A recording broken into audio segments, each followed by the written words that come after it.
દિયોદરમાં petrol ડીઝલના ભાવ વધારાને લઈ પેટ્રોલ પંપ પર લાંબી કતારો, વાહન ચાલકો, ખેડૂતો પરેશાન.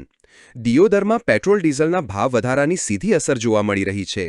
શહેરના મોટાભાગના પેટ્રોલ પંપ પર ઈંધણની અછત સર્જાતા અફવાઓને લઈ વાહન ચાલકો મુશ્કેલીમાં મુકાયા છે. ત્યારે વહેલી સવારથી જ વાહન ચાલકો પેટ્રોલ પંપ પર પેટ્રોલ અને ડીઝલ ભરાવવા પહોંચી ગયા હતા. પરંતુ ઘણા પંપ પર નો સ્ટોકના પાટિયા જોવા મળતા ખેડૂતોમાં ભારે રોષ જોવા મળ્યો. ખેડૂતોનું કહેવું છે કે સિઝનના સમયે પૂરતા પ્રમાણમાં ડીઝલ ન મળતા ખેતી કામ અટકી પડ્યા છે. ત્યારે વધુમાં શું કહ્યું, આવો સાંભળીએ. સુરેશભાઈ છે થોડા કોઈ ડિવિઝનનો જ રહેવાસી છું.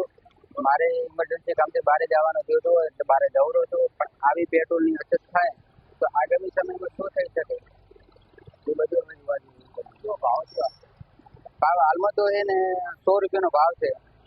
200 રૂપિયાનું પેટ્રોલ હાલે છે પંપ ઉપર. બીજે પેટ્રોલ પંપે હાલ હું ગયો નથી. પછી પેટ્રોલ આ પંપ ઉપર દરરોજ ભરાવું છે. આ પંપની અછત છે તો આગળના પંપે હવે શું થઈ છે તો શું ખબર એમ. આગળ કોઈ બારે ગયા હોય અને આગળના પંપે કોઈ પેટ્રોલ ના મળે તો સાધન વ્યવહારિકમાં શું કરવું પડે? જો 200 રૂપિયાનું મધ નાખે જ છે, પેટ્રોલ મળતું નથી.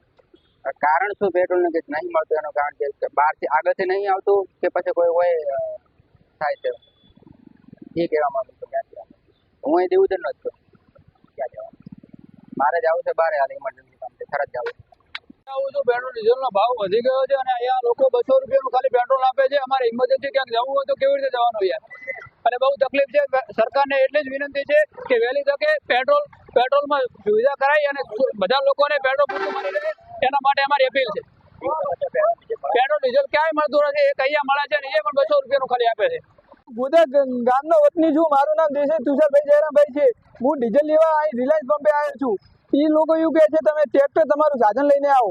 અમારું સાધન લઈને અમે ગોધાથી આવીએ તો અમારે ટ્રેક્ટરનો શું ભાવ પડે? એટલે અમારી મહેરબાની કરીને એવી વિનંતી છે, અમને કેરવામાં ડીઝલ આપો. અમે ટ્રેક્ટર ડીઝલ કાંઈ 2 નંબરનો ઉપયોગ કંઈ કરતા નથી. અમારે ખેતી લાયક ઉપયોગ કરીએ છીએ.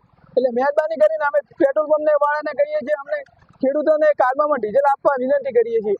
પેટ્રોલ ડીઝલના ભાવ વધ્યા છે બાબતે પેટ્રોલ ડીઝલના ભાવ વધ્યા એ ખેડૂતો માટે ખૂબ જ ભયજનક બાબત છે. કારણ કે આ 90 રૂપિયા છે તો ખેડૂતને કાઢા પર પડે છે.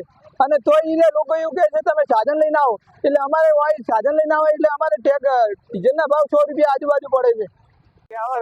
અને ડીઝલ અને પેટ્રોલ ઓછું મળે છે તો અમારે ખેડૂત છે અને અમારે હાલ ખેડૂતને જરૂર છે ડીઝલ પેટ્રોલની. ડીઝલ ઓછું મળે છે, કલાક લાઈનમાં ઉભા હતા. તો ખેડૂતને અમારી સરકારની વિનંતી છે કે ડીઝલ અમને તાત્કાલિક ડીઝલ પેટ્રોલ મળવું જોઈએ એ અમારી સરકારને વિનંતી છે.